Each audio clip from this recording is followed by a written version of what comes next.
waxaan leeyahay madaxweyne difaaca qaranku ma 150 kilomitir dul soo baxba difaaca qaranku 300 oo sarkaal iyo ciidan in laga haysto maxaabiista miya shacbi weynaha degmada Salaxley dhammaantii siduu dhan yahay waxaan u jeedinayaa mahadnaq ballaaran oo aniga ku hadlaya magacayga iyo magaca wafdiga aan hogaaminayaba sidii la yaabka lahayd ee farxadda lahayd ee kalgacalka lahayd ee mugga lahayd ee muuqaalka lahayd aad noo soo dhaweyseen aad baa u mahadsantihin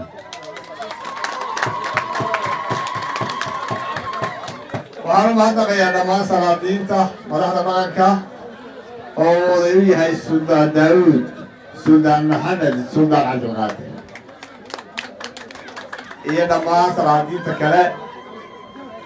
cuqaasha aldoorka hablaha dhalinyarada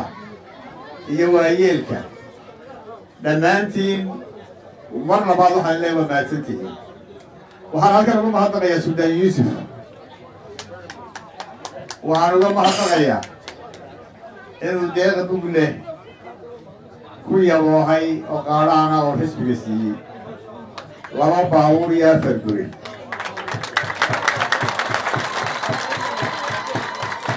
waan leeyahay Suldaan Yuusuf xoolo badan ma haysto waan leeyahay kuwa xoolo haysto Suldaan Yuusuf ku dayda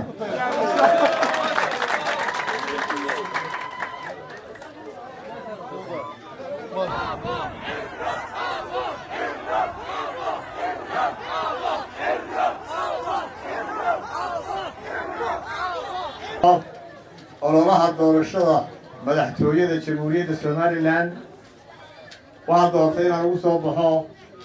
Salaxley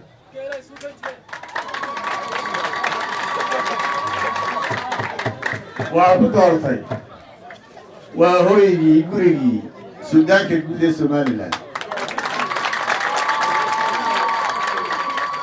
oo barbarkayga taagan allah u naxariistee aabihiina Suldaan Maxamed waqtigiisii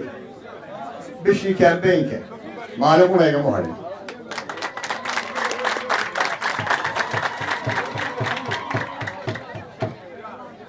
waxaan halkan ugu walqalayaa safarka guusha ee aynu ku tegi doono madaxtooyada ee aan ku imi Salaxley safarka magaciisa waxaa la yidhaahdaa safarka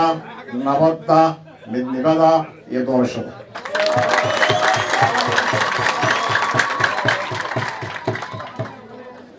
insha allahu waxaanu dhawaan soo bandhigi doonaa barnaamijkii siyaasiga ahaa ee xisbiga barnaamijka dadku way ka dhergi doonaan bisha 9-keedaanu soo bandhigaynaa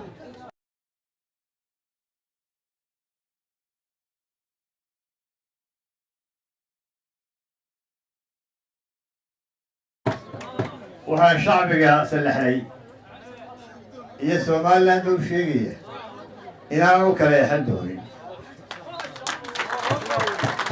oo aan reerkayga reeraha kale uga eexan doonin laakiin Salaxley waxaan u sheegayaa waa xaq u leedahay weydii waa siinaya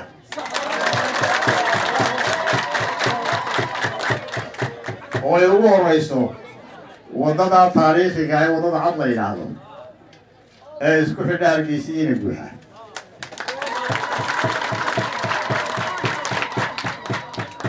waxaa kaloo wax laga xumaadaa in dugsigii taariikhiga ahaa ee boardingka ahaa ee Salaxley anigu berigaan dugsiga hoose ku jiray wuu furaa Salaxley mar baa sii beri kaale waa la diiday boarding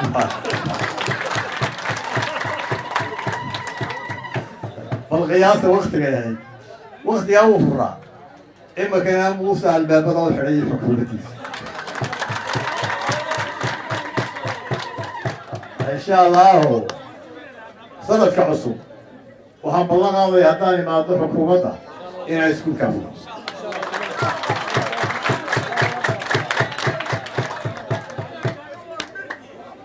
وحلو ذا كان سومان الله ويوضع بيلاده سلحنا نوي بيلاده بلغات كي هورا كلمي waxa ku jiray inay dhaan weyn halka ka sameeyso dhaankiga uu beeroobay laakiin aniga sameynaya kaamada Somaliland barnaamijkeega qodobka ugu horeeya waa in la mideeyo shacbiga Somaliland oo khilaafka laga dhex saaro oo la walaaleeyo oo la mideeyo oo wada jirkoodii la soo celiyo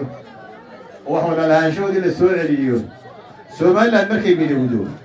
ayuunbay qarankeedana difaaci kartaa qaran kala qaybsan oo la kala qaybiyey oo loo kala abtiriyey oo qolaba magac loo bixiyey waxba ma difaaci karo waxaanu u taaganahay difaaca qaranka iyo dadka midnimadiisa muuse iyo xukuumaddiisu waa wax lala yaabo waanu ka xishoonaynay waanu iska dhowraynay laakiin inay dadka hor yimaadaanba may ahayn wixii dhacay 25 August madaxweyne 26 baan u tagay aniga Cabdulqaadir jirtay waana ku ciidankii maxaa ku dhacay weli uu garan maayo buu yidhi waxaan u saaray guddi madaxweyne guddidii maxay la hadda miyay maqantay maxay soo saartay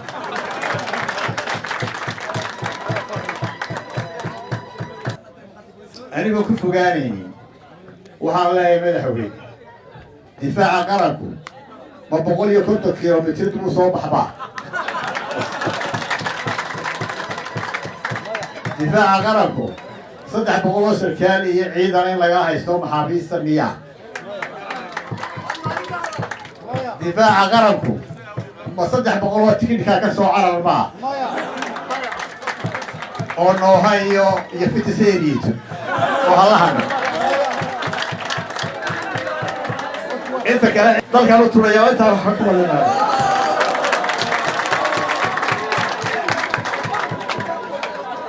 halka dhaafin maayo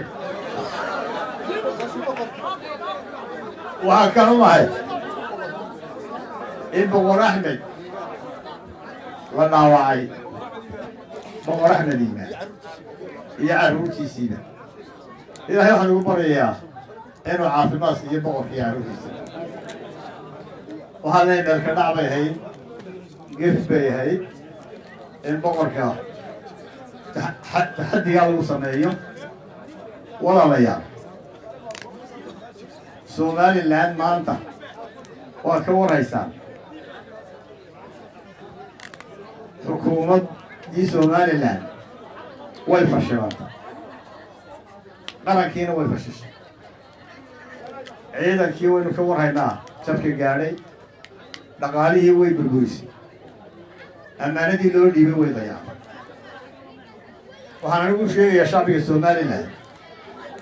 waa idiin shaqaynayaa idinka shaqaysan maayo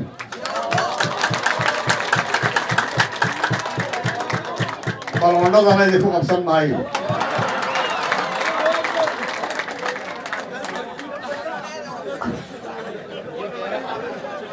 idinka la kaxayn maayo isku keendiri maayo dhagxaan nabadgelyo darraa soo dhigi maayo Cerigaba iyo Buurama laakiin dhagxaantii waa ka soo qaadaya kuwii nabadgelyo darrada waa ka soo qaadaya shacbiga Somaliland waa mid ninka kala qaybinaya hadhaco